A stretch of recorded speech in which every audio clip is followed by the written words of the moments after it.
চট্টগ্রামের পতেঙ্গায় আদালতের আদেশ অমান্য করে জমি দখল চেষ্টা নৌবাহিনী কর্মকর্তা ইব্রাহিম খলিলের বিরুদ্ধে।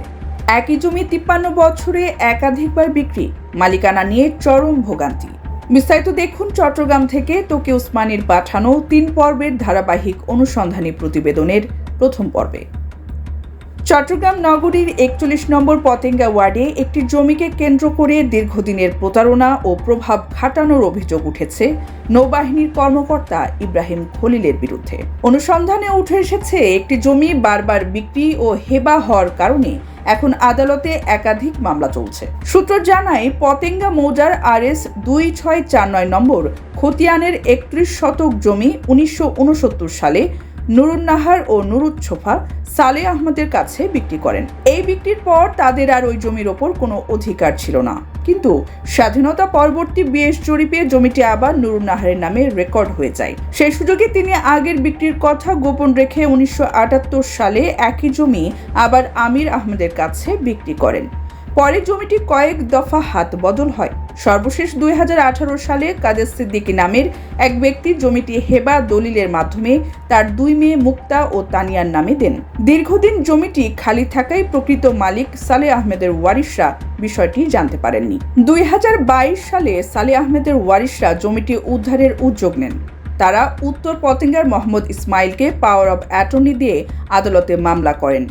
মামলা চলাকালীন সময়ে হেবাপ্রাপ্ত মুক্তার স্বামী নৌবাহিনী কর্মকর্তা ইব্রাহিম খলিল আদালতের নির্দেশ উপেক্ষা করে সরকারি বাহিনীর ভয় ও প্রভাব দেখিয়ে জমিটি দখলের চেষ্টা করেন বলে অভিযোগ ওঠে। ওই আমির আহমদ জানতে পারি এটা, আর আগে বেশ হয়েছে এটা জানতে পারি উনি এই 97 সালে কাদের সিদ্দিকে বিক্রি করে।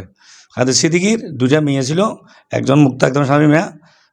উনি জানতে পারি মেয়েদেরকে হেবা করে দিয়ে তখন আমি যখন জানতে পারি আমার ওরা যে ফরওয়ার্ডটা দিছে রক্ষণাবেক্ষণ করার জন্য, আমি যখন একটা কোর্টে মামলা দায়ের করি, তারা আমাদের উপরে মানুষজন নিয়ে ওনার মেয়ের জামাই নৌবাহিনীর অফিসার এই বারাটিয়া ওদের লোকাল মানুষজন দিয়া আমাদের উপরে মারধর করা চলায় এবং যৌথ বাহিনীর ভয় দেখায়। আমাদেরকে উঠাই নিয়ে মরে ফেলবে এই নৌবাহিনীর অফিসার ইব্রাহিম খলিল। এই ঘটনায় 2024 সালে অতিরিক্ত জেলা ম্যাজিস্ট্রেট আদালতে ফৌজদারি কার্যবিধির 145 ধারায় আরেকটি মামলা দায়ের করা হয়। আদালতের নির্দেশে পতেঙ্গা থানা তদন্ত করে।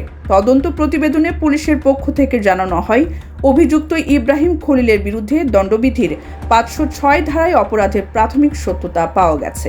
অভিযোগের বিষয়ে ইব্রাহিম খলিল বলেন, বাদীপক্ষের কাগজপত্র জাল। অন্যদিকে সালে আহমেদের ওয়ারিশরা আদালতের কাছে সঠিক মালিকানা নির্ধারণ, ন্যায় বিচার এবং নিজেদের নিরাপত্তা নিশ্চিত করার দাবি জানিয়েছেন।